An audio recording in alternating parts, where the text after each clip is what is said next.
you ready? Call to order. Please rise for the Pledge of Allegiance. I pledge allegiance to the flag of the United States of America and to the republic for which it stands, one nation, under God, indivisible, with liberty and justice for all.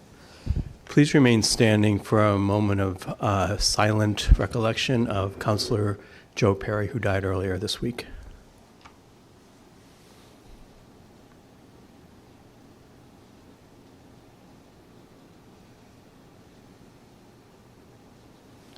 Thank you. Mr. Perry was a lifelong resident of Tiverton and a graduate of Tiverton High School. Spent his life in service to the community, both as a fireman, EMT, on various commissions, and for the last 7 years as a member of the Tiverton Town Council, and most memorably had decades of devotion to the Tiverton youth basketball, and was always a firm friend and supporter of the schools. So thank you. I'm going to ask for a motion to approve the consent agenda. Approve the consent agenda. Second. I'll take a roll call vote. Mrs. Pavo? Yes. Mrs. Farnworth? Yes. Ms. Palish? Yes. I vote yes. I've forgotten all your names. I was gone for a week. Oh, my glasses. All right. Are we going to take these individually? Yeah, it's going to maybe move up Mr. 7A. Chairman? Yep. If I may, could I ask you to move to new business Yeah. A? Yep. Thank I'll you. ask for a motion to move up item 7A. So moved. Second. Any opposed? This is the recognition of Mrs. Christine Costa, the Rhode Island Social Studies Teacher of the Year, national finalist. Dr. Sanchioni. Well, that title in it alone says what it's all about. And Ms. Costa is one of our best and brightest teachers over at Tiverton Middle School. She's been recognized in the past as a Teacher of the Year. She provides outstanding instruction to her students, also leads the Social Studies Department at the middle school with great aplomb. She's a model for other students. She mentors teachers when she can, and it's a pleasure to see her getting a just due recognition as Rhode Island Social Studies Teacher of the Year. And hopefully, Social Studies Teacher for the United States of America would be a nice title, too. So I'd like to call Ms. Costa up to the podium, allow her to say a few words.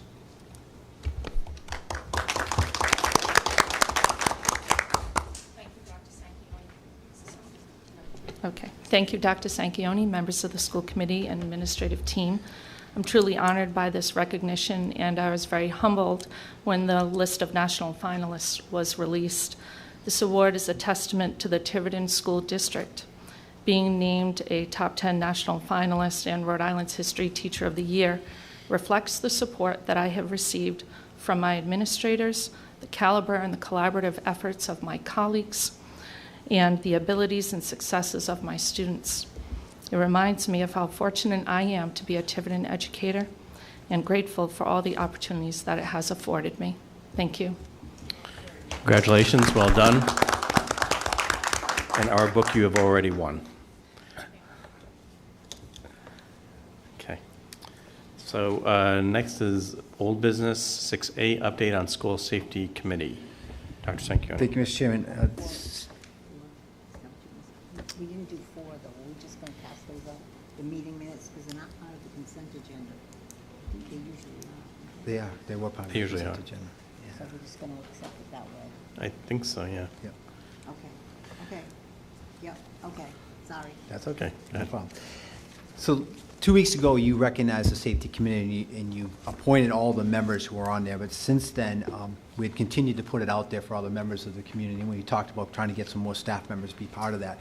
And so since then, we've had 5 additional people asked to join the committee. So I'd like to point those members out to you.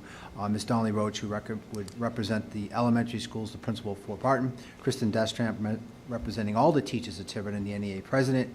Tim Leary, a teacher from the middle school. Denise Duarte, a nurse from Pecasset. And Laura Rocha, the nurse at Ranger. So with your approval, I'd like to add those 5 to the safety committee. The safety committee is scheduled to meet for the first time next Tuesday at 7 o'clock right here in this room. Okay, I'm going to ask for a motion to appoint Mrs. Donnelly Roach, Mrs. Destramps, Mr. Leary, Ms. Duarte, and Ms. Rocha to the safety Committee. So moved. Is there a second? Second. Any discussion?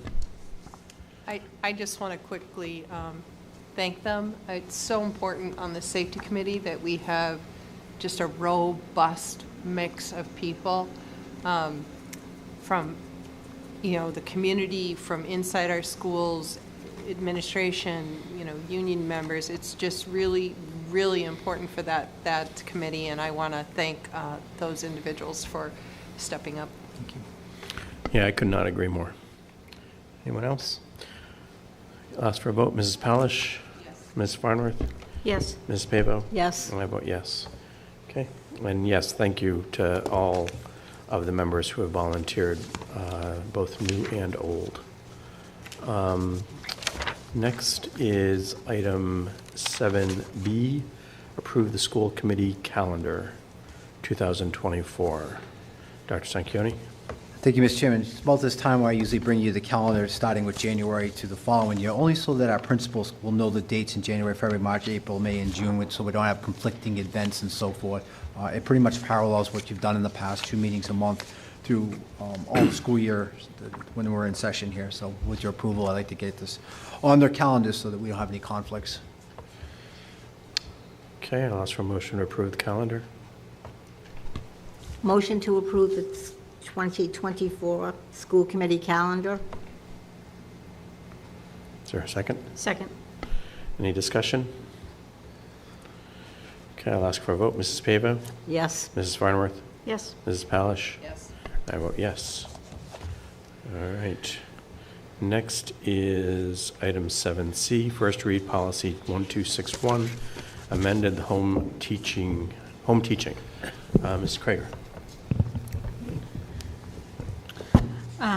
Thank you for taking the time to read the amended policy that Dr. Sanchioni included in the packet.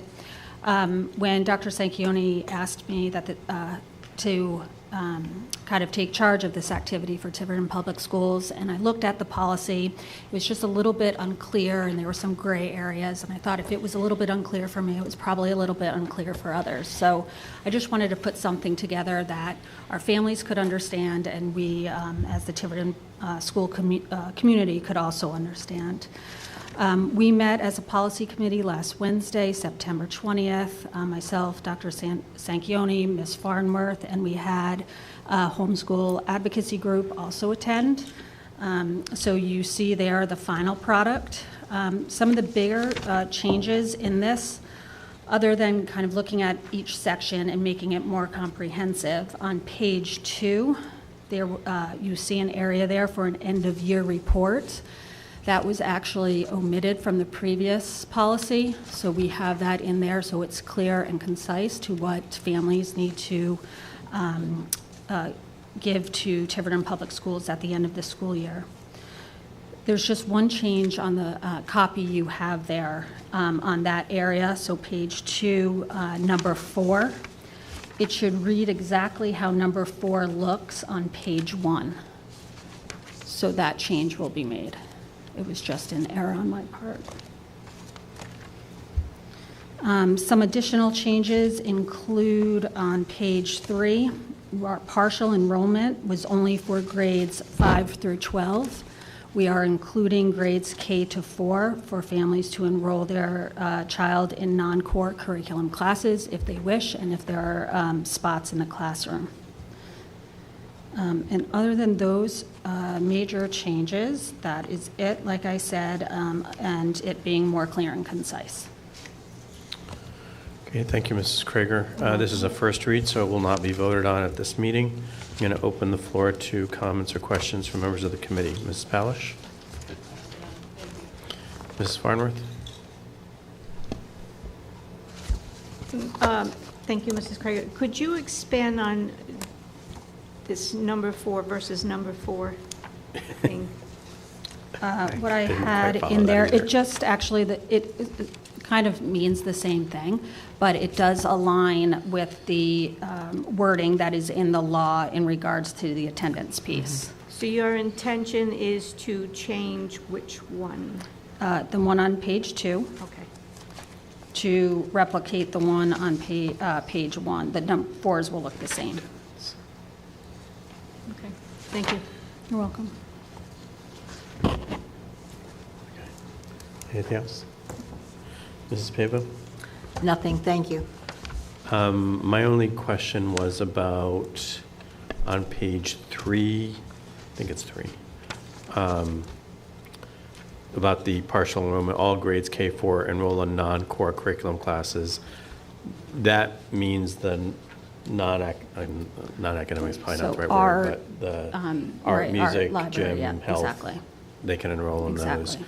And the reason why they're not, in the non-core, or in grades 5 through 12, they are allowed to enroll in core, but that's because those classes tend to be more discrete as opposed to in the, is that the rationale behind that? It is that, and also with the scheduling at the middle and high school, it's pretty clear and concise when they have each period, right, where right. at the elementary level, it can change based on kind of what's happening in front of you. Got it. Okay. That was my only question. I don't know if there's members of the public who have any comments or questions. I'm assuming that may be you guys, but I'm not sure. No? Okay. So if no other comments, we'll move on and have this on the agenda for next meeting for a vote. All Thank right. you. Thank you, Ms. Kraeger, and to the Policy Subcommittee. Item 7D, first read policy 230, school committee subcommittee, possible vote. Again, this is first read, so it won't be voted on. Ms. Farnworth. Thank you.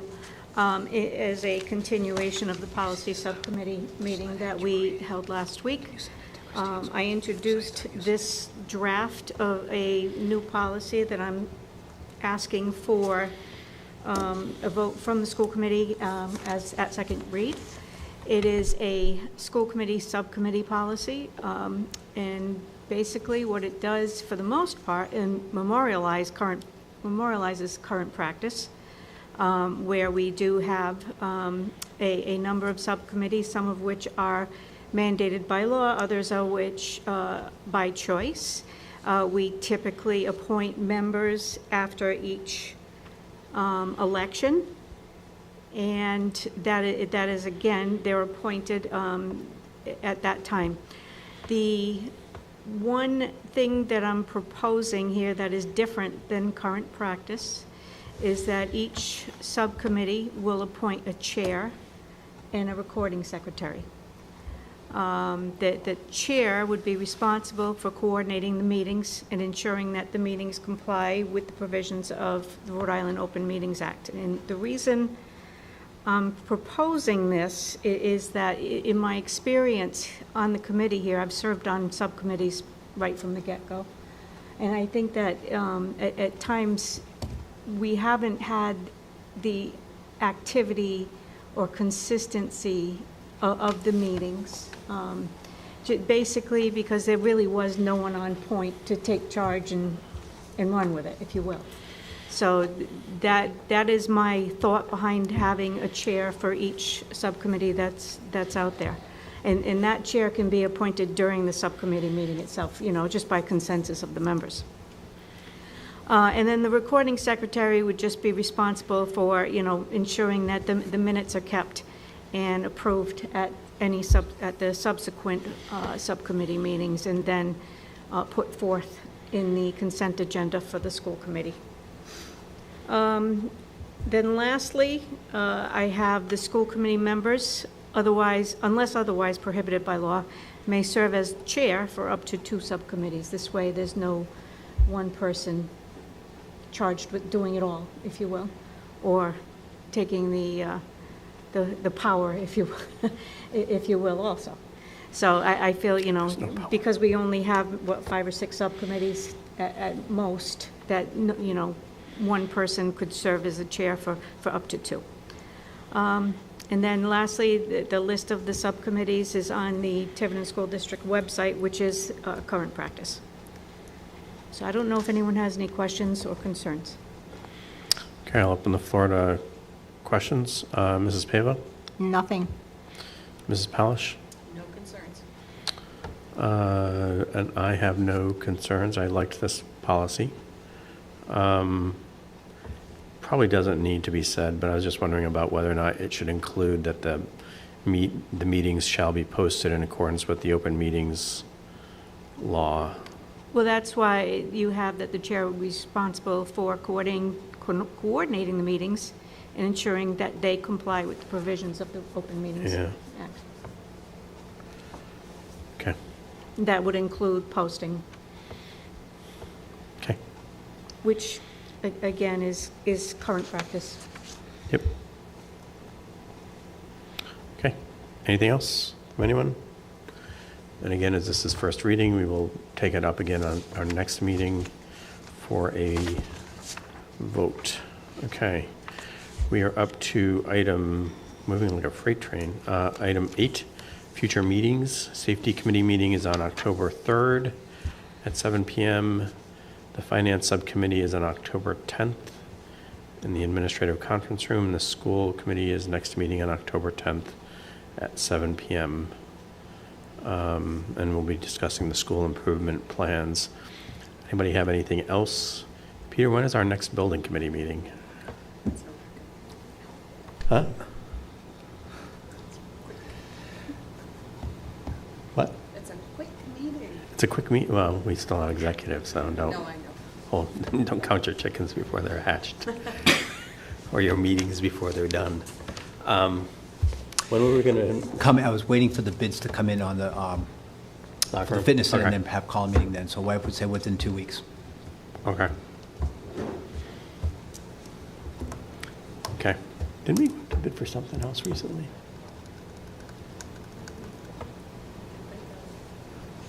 Safety audit. Safety. All right.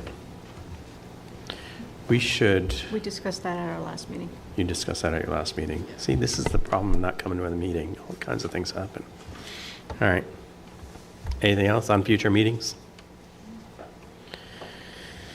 In that case, under Rhode Island General Law 42465A1, I'm going to ask to move into executive session.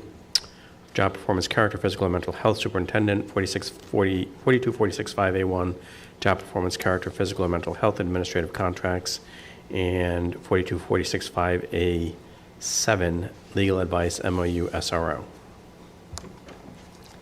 So moved. Second. I'll take a vote. Mrs. Pavo? Yes. Mrs. Farnworth? Yes. Mrs. Palish? Yes. I vote yes, we're in executive.